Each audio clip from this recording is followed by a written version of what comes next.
Welcome back to part two of our at-home series with technology CEOs. And today I'm joined by Chano Fernandez, the co-president of Workday. Chano, thank you again for joining us. Thank you, Michael. Thank you for inviting me today. From the conversations that you've had with other business leaders, what's keeping them up at night, and where are you advising them to prioritize over the next 12 months? Yeah, well, I guess a number of things is keeping things up at night, especially some of those most affected industries, right? But I think there are great silver linings as well that some of these leaders are appreciating during this period, right? But I've seen some leaders very frustrated because, you know, the companies are not ready for this new way of working, either from a technological perspective or just even from a process or change management perspective. The way they've been doing things is quite different to how they need to operate right now, right? So this crisis, if anything, is being an eye-opener, and it's going to be an accelerator for the digitalization of businesses that we've been talking for quite a while now, Michael, right? And you can see leaders thinking about that and thinking, is it the moment now? And you know, how is the best way to tackle it and do it, right? Many businesses are going right now, and you know, they call it different terms, but I think many of us, we talk about either you are on recovery, thriving, or you are on reinventing phase or your business model. And of course, depending on what state of that you are, or, you know, that journey, you have different priorities, right? But what I would encourage any leader to analyze the learnings from this crisis and think deeply on how do we stay relevant under any scenario. What does need to change, if anything, on your business model, right? And I think that's the right question to ask. That's the right question we as a company are asking ourselves too. And it's interesting because, you know, when you look at the pre-pandemic and the post-pandemic era, you know, there's without question going to be changing behaviors and changing focuses and priorities.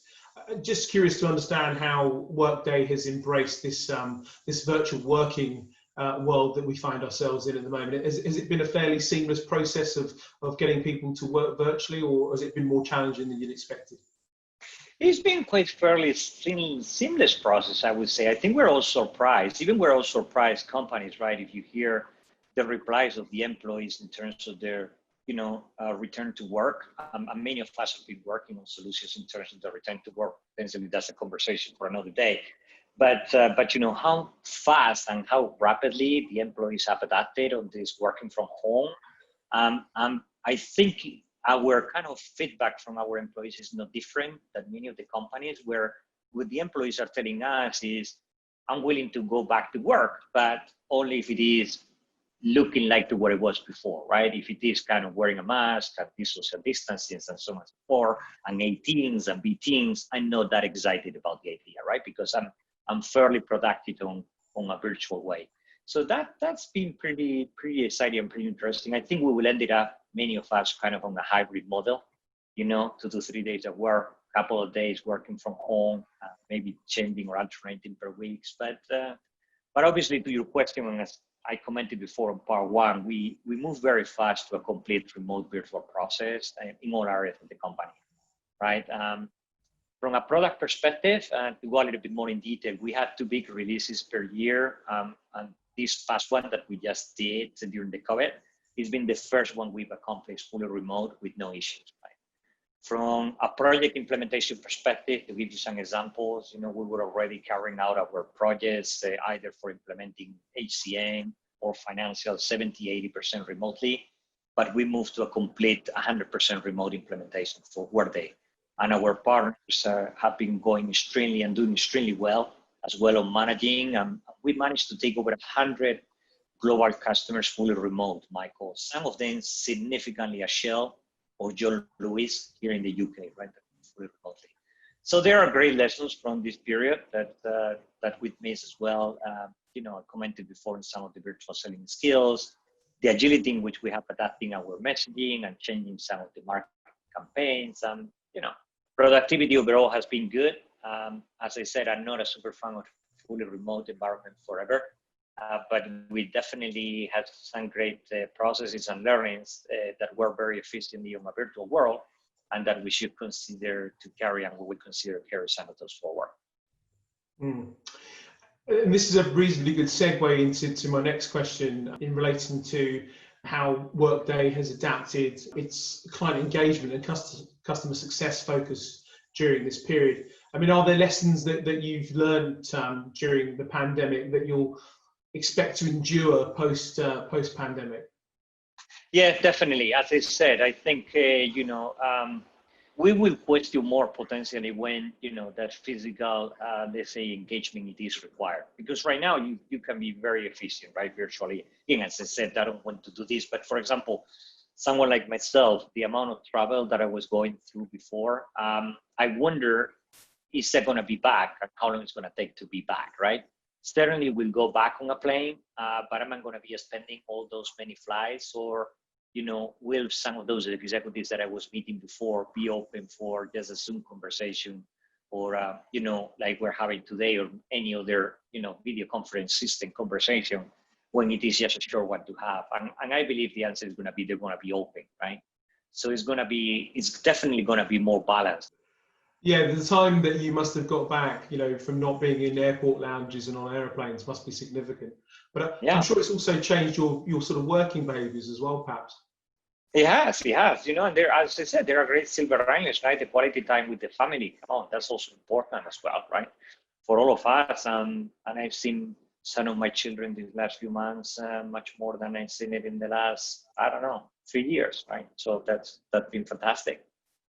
Yeah, I've had more family dinners with my children in the last 3 months than probably the previous 5 years. So I can see great benefits too. I want to finish up with sort of looking to the future, if that's okay. And I think as we, however long it takes for us to emerge from both the tragedy and the disruption that we've been facing during the pandemic, as we look to emerge from that, it's important for business leaders like yourself to think about how we can accelerate again and look to find growth even in potentially recessionary periods. I'd be really curious to understand, are you putting in place any specific initiatives to help the business to grow again and to continue its growth? It's a great question.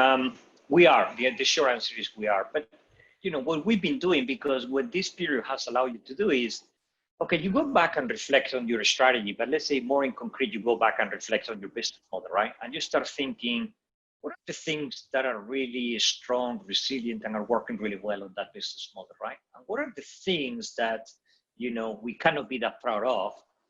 They're definitely having a tougher time, and maybe we should reconsider, right? And that's what we've been discussing, to be honest. And we clearly came up with some outcomes, and we're already implementing actions out of those outcomes and decisions on some of the areas. And those could be many different, this could be product related, for example, in our case, right? What are the things that we need to challenge or basically do different from a product related? It could be go-to-market related. It could be back office related. There could be many different areas. It could be process, or there could be a strategy, right? But I think I would encourage people or other executives to start thinking more, on the pure business model, on pure strategy. And as I said, we talked before about the phases. When you start getting a little bit on, reinventing, right? And is there a need for me to reinvent the business model or to change or to alter it, right? And I can tell you, within Workday, we are already on execution mode on some of the things that, we didn't seem to be that resilient. And we think we can make it better and emerge stronger out of this crisis. Yeah, very good. Thank you, Chano. Well, look, on behalf of all at Odgers Berndtson, thank you for your time and the wonderful insight that you've provided. My best to you, your family, and of course all at Workday, and thanks for investing the time in this conversation. Michael, thanks to you for inviting me, being here today. Thank you for the great partnership. I enjoyed the conversation, and thank you so much. Stay healthy, keep having fun, and we'll both come stronger out of this. Thank you, Chano. Much appreciated. Thank you.